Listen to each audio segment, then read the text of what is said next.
Good morning class.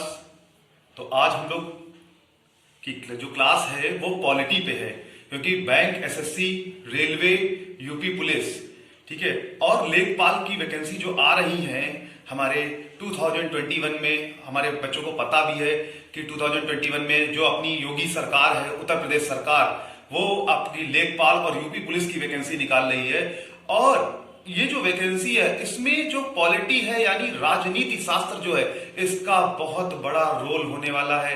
इसलिए हमने इसको ध्यान में रखते हुए अपने बच्चों के लिए आज जो पॉलिटी की क्लास शुरू करने जा रहे हैं, विधिवत एक एक चीज को समझिएगा, एक एक लाइन को देखिएगा कि नहीं क्या कौन सी लाइन जो हमारे लिए इंपॉर्टेंट हो सकती है, हमारे पेपर में आ सकती है। इसकी तैयारी जो हम लोग शुरू कर रहे हैं, और सब लोगों से मेरी यही प्रार्थना है कि आप लोग मेहनत करिए और गवर्नमेंट जॉब के लिए तैयारी करिए, जिससे से ज्यादा लोग क्या कर सके कि भारत सरकार में नौकरी पाएं और क्या करें, भारत माता की सेवा कर सके। तो आज के वीडियो में हम लोग देखते हैं पॉलिटी का पहला चैप्टर, इंडियन कॉन्स्टिट्यूशन यानी भारतीय संविधान। क्या है ये भारतीय संविधान, कैसे बना ये भारतीय संविधान, इस पर आज चर्चा करने जा रहे हैं हम आज सुबह की क्लास में आप लोगों से। तो आप लोग देखिए यहां पर इंडियन कॉन्स्टिट्यूशन यानी भारतीय संविधान। संविधान होता क्या है, आज इस पर चर्चा करेंगे हम लोग। देखिए, संविधान का मतलब है कि कोई भी ऐसी नियमावली जो भारत के लोगों को नियमबद्ध कर सके, भारत के लोगों को अनुशासित कर सके और नियम के साथ भारत के लोग जीवन व्यतीत करें, इसको लेकर के हमारे देश में संविधान बना। मैं आपको प्राचीन समय की बात बताता हूं। जिस समय हमारा देश आजाद होने वाला था, उस समय अंग्रेजों ने कहा भारतीय नेताओं से, जो उस समय के बुद्धिजीवी वर्ग के लोग थे, क्या कि आप अपने देश का संविधान बनाइए। अंग्रेजी हुकूमत थी, जो बुद्धिजीवी लोग जैसे राजेंद्र प्रसाद, महात्मा गांधी, सरदार वल्लभ भाई पटेल, जवाहरलाल नेहरू जैसे लोगों ने विचार किया कि हम लोगों को भी अपने देश की एक नियमावली, एक संविधान बनाना चाहिए, जिससे भारतीय लोगों को एक नियमबद्ध तरीके से जीवन व्यतीत करने के योग्य बनाया जा सके। अब इसमें जब चर्चा हुई तो कितने लोग रखे जाएंगे, कहां से लोगों को बुलाया जाएगा, कौन बुद्धिजीवी वर्ग के लोग और जो हमारी हेल्प कर सकते हैं, इसको लेकर के बैठ के शुरू हुई हमारे देश में। तो अब देखेंगे हम लोग यहां पर कि जो कॉन्स्टिट्यूशन ऑफ इंडिया जो है, the supreme law of India, हमारा भारतीय संविधान हमारे लिए सबसे उच्च नियमावली है। यानी कहने का मतलब सुप्रीम लॉ, यानी जो हमारे संविधान में लिखा है उसे हमें क्या करना है, मानना है। देखिए, हम सब लोग अगर बात करें तो कानून के दायरे में है। क्यों? कानून के विरुद्ध जाएंगे तो हम पर कार्रवाई होनी है। तो सब लोग कानून के दायरे में रहिए, सब लोग नियमबद्ध चलिए, यही हमारी अपने बच्चों से, हमारे समाज से कामना है। दूसरा कह रहा है लॉन्गेस्ट रिटेन कॉन्स्टिट्यूशन, यानी पूरे विश्व का सबसे बड़ा लिखित संविधान है। पूरे विश्व का सबसे बड़ा, कई बार ये लेखपाल की परीक्षा में, यूपी पुलिस की परीक्षा में और आपके एसएससी, रेलवे में क्वेश्चन आया कि वो कौन सा देश के संविधान है जो विश्व का सबसे बड़ा संविधान है। तो बच्चों, मैं आज बताना चाहता हूं कि वो भारत का संविधान है जो सबसे बड़ा संविधान है। दूसरी बात अब करते हैं हम लोग कि कितने अनुच्छेद हैं, कितने भाग हैं, कितनी अनुसूचियां हैं। तो आपको पता होना चाहिए 395 आर्टिकल, 22 पार्ट एंड 12 शेड्यूल, यानी 395 अनुच्छेद, 22 भाग और 12 अनुसूचियां हमारे संविधान में हैं। जब अंग्रेजी हुकूमत ने कहा कि आप अपने देश के लिए संविधान सभा का निर्माण करिए, तो हमारे देश में संविधान सभा का निर्माण होने लगा, लोगों से बातचीत हुई, तो कितने लोगों ने भाग लिया। कई बार ये एग्जाम में क्वेश्चन आया कि संविधान सभा, कॉन्स्टिट्यूएंट असेंबली के बनने में कितने लोगों ने पार्टिसिपेट किया था। तो यहां पे आपका लिखा है total members 389।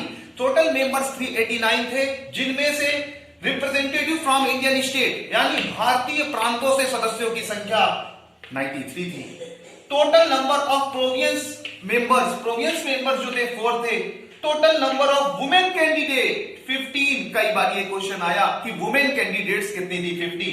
Total members of from Indian states 292। अब बात करते हैं, इतने लोगों ने मिलकर के हमारे संविधान को बनाया। देखिए, मैं आपसे ये कहना चाहता हूं कि जैसे हमारे यहाँ कहा जाता है कि संविधान में बाबा साहब भीमराव अंबेडकर जी का योगदान था, और उनके साथ साथ ये जो 389 लोग हैं इनका भी पार्टिसिपेशन था, इनकी भी भूमिका थी, क्योंकि संविधान को बनाने में एक टीम वर्क हुआ था और टीम वर्क के साथ ये काम किया गया था। मैं आपको बताना चाहता हूं, यानी सबका योगदान था, चाहे बाबा साहब अंबेडकर हो, चाहे सरदार पटेल हो, चाहे राजेंद्र प्रसाद हो, सबके योगदान से हमारे देश का संविधान बना। पहली मीटिंग, जो संविधान की पहली मीटिंग नई दिल्ली में रखी गई थी, और कब हुई? 9 दिसंबर 1946। 9 दिसंबर 1946 को हमारे संविधान सभा की पहली बैठक हुई, और इस संविधान सभा के जो अध्यक्ष बनाए गए, जो प्रेसिडेंट बनाए गए थे, वो डॉक्टर सच्चिदानंद सिन्हा। कई बार एग्जाम में आया बच्चों क्वेश्चन कि डॉक्टर सच्चिदानंद सिन्हा संविधान सभा में किस पद पर थे, तो मैं बताना चाहूंगा संविधान सभा के पहले अस्थायी अध्यक्ष, first temporary president of Indian constituent assembly was doctor Sachchidananda Sinha. आपको पता होना चाहिए इनका नाम कई बार एग्जाम में आया हुआ है। तो बच्चों, जो लोग लेखपाल के लिए प्रिपेयर कर रहे हैं, जो लोग यूपी पुलिस की तैयारी कर रहे हैं, एसएससी की, रेलवे की, तो जो मैं पॉइंट फोकस कर रहा हूं, इस पॉइंट को प्लीज नोट डाउन इट। ये आपके लिए क्या हो सकता है? महत्वपूर्ण हो सकता है। अब हम लोग आगे देखते हैं इसमें कि और क्या क्या चीजें हमारे लिए इंपॉर्टेंट हैं, वो पॉइंट्स हम डिस्कस करेंगे।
तो स्टूडेंट्स यहाँ पर अब देखेंगे हम लोग कि वो कौन से पॉइंट थे जो मोस्ट इंपॉर्टेंट है हमारे पेपर के लिए। यहाँ पर देखिए, यहाँ पर कह रहा है परमानेंट प्रेसिडेंट। परमानेंट प्रेसिडेंट अगर आपसे पूछा जाए कॉन्स्टिट्यूएंट असेंबली के कौन थे, डॉक्टर राजेंद्र प्रसाद थे। लेकिन क्वेश्चन पेपर में बनता है फर्स्ट टेम्परेरी प्रेसिडेंट कौन थे, पहले अस्थायी अध्यक्ष कौन थे जो 2 दिन के लिए अध्यक्ष बने, तो उनका नाम doctor Sachchidananda Sinha. Total time, कई बार एग्जाम में आया कि टोटल टाइम कितना था, 2 ईयर 11 मंथ 18 डेज। इतना टाइम लगा हमारे कॉन्स्टिट्यूशन में, जो हमारा संविधान था, जो इंडियन कॉन्स्टिट्यूशन था, उसको बनने में। कई देशों के संविधान को पढ़ा गया, कई देशों के नियमों को देखा गया और उनको ड्राफ्ट किया गया, उनको इकट्ठा किया गया, जिससे हमारे देश का भी सुव्यवस्थित संविधान बन सके। तो यहां पर आप देखेंगे कुछ कमेटी पेपर में आ जाती है कि भाई इस कमेटी के हेड कौन है, इस कमेटी के हेड कौन है। एक क्वेश्चन या 2 क्वेश्चन तो आपका एसएससी, रेलवे, यूपी पुलिस, लेखपाल के एग्जाम में आना तय होता है। तो बच्चों ये जो कमेटी मैंने बताई है, कमेटी के हेड को आपको याद रखना है पेपर पॉइंट ऑफ व्यू से। तो यहां देखिए, drafting committee BR Ambedkar, Baba Saheb Bhimrao Ambedkar. Rules of procedure committee doctor R प्रसाद, मतलब डॉक्टर राजेंद्र प्रसाद। हाँ, तो देखिए बच्चों, यहां पर हम आपको क्या बता रहे थे कि कमेटी के बारे में, कि rules of procedure committee doctor Rajendra Prasad, drafting committee BR Ambedkar, union constitution committee JL Nehru, minority sub committee HC Mukherjee, fundamental right committee Sardar Patel.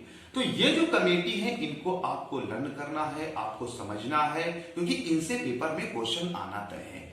आप लोग जितना भी मैं पॉइंट्स बता रहा हूं, वो पॉइंट्स कहीं आप नोट करते चलिए, क्योंकि यही पॉइंट्स जो होंगे आपके पेपर में हूबहू पूछे जाते हैं। आपको काफी मदद मिल सकती है हमारे वीडियो के माध्यम से। और हम चाहते हैं कि भारत में जितने भी बच्चे हैं, जो लोग तैयारी कर रहे हैं कंपटीशन की, सरकारी नौकरी की, तो आप सब लोग हमारे चैनल लेट्स क्रैक इट के माध्यम से आसान तरीके से घर बैठे तैयारी कर सकते हैं। इस कोरोना पीरियड में हम सब लोग एक होकर के अपनी तैयारी करेंगे, जिससे कि ज्यादा से ज्यादा हमारे प्यारे बच्चे सेलेक्ट हो सकें। ठीक है, आप हमारे चैनल को शेयर करिए, लाइक करिए, सब्सक्राइब करिए। Thank you class.